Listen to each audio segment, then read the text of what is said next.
Hey everyone, welcome to This Explainer. Okay, today we're going to completely flip the script on something we usually only look at through a purely medical lens. You know, when we think about chronic illness, our minds just naturally go straight to biology, right? Symptoms, treatments, clinical outcomes. But today, we're diving into how chronic illness is actually a deeply, profoundly social experience. It alters not just the physical body, but literally the entire fabric of a person's everyday life and the relationship with the whole world around them. So I want you to start by asking yourself this exact question. What actually happens in that split second when a doctor hands you a life-altering medical label? Think about it. The physical symptoms might be exactly the same as they were the day before, sure, but the social and psychological stakes, they've suddenly skyrocketed. Your identity, your relationships, your whole place in society, it all fundamentally shifts from that moment onward. Okay, let's dive into this and look at the scale for a second. 25 million. Right now, in the UK alone, an absolutely astonishing 25 million people are currently managing a long-term condition. I mean, that's a massive, massive chunk of the population just navigating their daily lives alongside a chronic illness. And guess what? That number is only going up. By 2040, it's projected that 1 in 5 adults will live with a major illness. Now, you might be wondering why the sharp increase. Well, it's largely due to something called the demographic transition. You see, thanks to industrialization, declining mortality rates, and frankly some incredible medical advancements, we're all living much longer. But the trade-off of living into older age is that experiencing a long-term condition is rapidly becoming the new baseline reality for our society. So who exactly is bearing the brunt of all this? That brings us to Section 1, the social divide, and really the question of who gets sick. Because spoiler alert, chronic illness doesn't just strike at random. The reality is, the incidence and the overall impact of chronic illness are heavily dictated by social class, poverty, and intersectionality, meaning things like your age, sex, and ethnicity. Let's think about the daily burden of managing a disease for a second. If a patient is told they need to completely alter their diet, can they actually afford those new groceries? What kind of job do they have? Are they at risk of losing their livelihood if they miss a few days of work? These socioeconomic factors severely compound the biological ones. It's like a double whammy. And this brilliantly illustrates exactly what we're talking about. Notice the super clear upward trend here. As the average deprivation score of an area increases, moving right along that bottom axis, so does the percentage of the working age population living with work-limiting health conditions. It absolutely proves that the more deprived an area is, the higher the rate of working age ill health. It's an undeniable social pattern.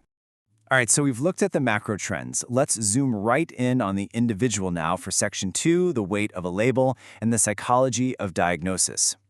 We need to look at what happens to a person's everyday social life the exact moment they receive that news. This brings us to a really fascinating concept from sociologist Howard Becker, labeling theory.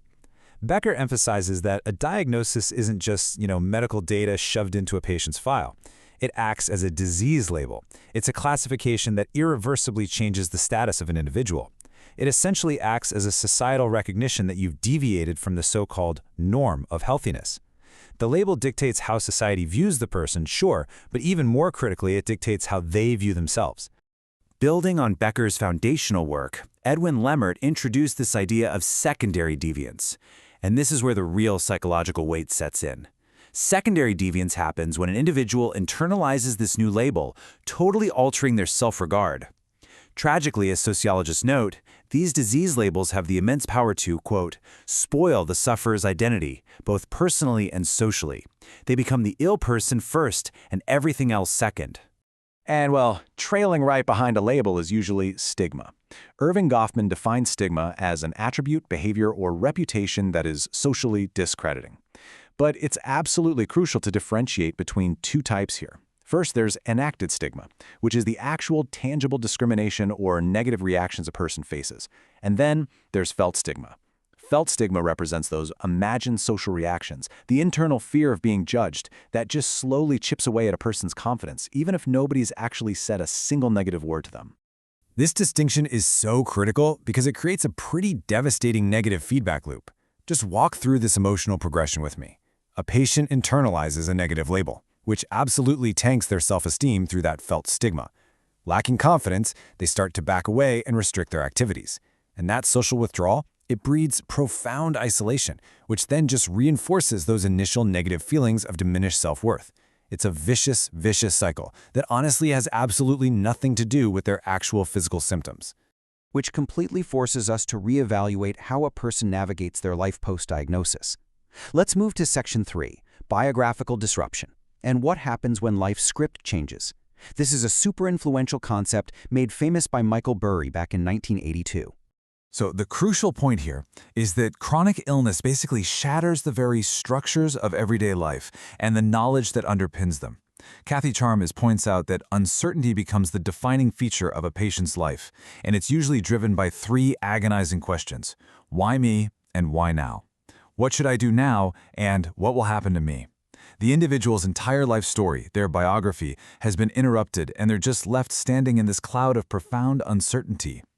To survive this massive disruption, individuals have to engage in this grueling, ongoing negotiation process just to maintain some sense of normality.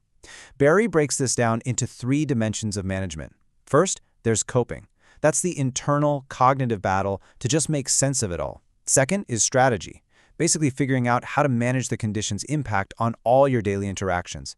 And third, styles of adjustment, which is that constant, exhausting calculation of deciding exactly who to disclose your illness to and how much you're willing to share. And let me tell you, this negotiation is intense labor. Corbin and Strauss categorize it into three distinct types of work. You've got illness work, like actually managing symptoms and taking medications. Then there's everyday work, all those basic chores of living, like cooking, cleaning, and doing the laundry. And finally, biographical work, which is the immense mental effort of reconstructing your own life story. Coping is essentially an exhausting triple full-time job. It requires intense personal agency, all while you're still battling against those deep societal inequalities we talked about earlier. But hey, here is the good news. Individuals rarely have to do this all alone. Let's pan out slightly for Section 4, the power of networks and supported self-management.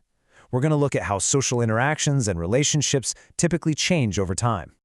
You know, we so often hear the term self-management thrown around in healthcare, which kind of implies the patient is totally on their own. But true self-management is actually a highly collective process. It is deeply embedded within our personal communities. The immense workload of managing an illness is distributed across various members of a patient's social network. Now, what's really interesting about this is how the distribution actually works in practice. With Harry right there in the center, his illness management isn't isolated at all. It is beautifully distributed outward through these concentric circles. You have his closest tier with his spouse Pamela. Moving outward, you see his GP, Dr. Church, and his nurse, Kathy. But look even further out. You've got David, his son-in-law, an acquaintance named Frank, and even a stroke association hobby group. The burden is shared across formal and informal ties alike. And for these networks to actually function smoothly, several mechanisms are at play. There's navigation, which is simply knowing exactly who to draw on for specific kinds of help. There's negotiation because, well, relationships inevitably change and require a lot of readjustment after a diagnosis. But the most vital one, that's collective efficacy. This is the powerful shared belief within a network that allows a patient and their loved ones to tackle the immense workload of recovery together. It's that absolute shared sense of, yeah, we can do this. Which brings us right to our core takeaway. A purely medical lens simply treats the condition, focusing almost entirely on biological facts. But as you've seen today, biological facts very quickly become social facts. People respond to a patient based on their physicality, labels completely alter identities, and stigma deeply disrupts personal biographies. Truly caring for the person means recognizing the social reality, supporting their identity, and leveraging those vital social networks. So, as we wrap up this explainer, I really want to leave you pondering this. When we look at our healthcare systems, our workplaces, and our own communities, are we just treating conditions, or are we truly caring for people?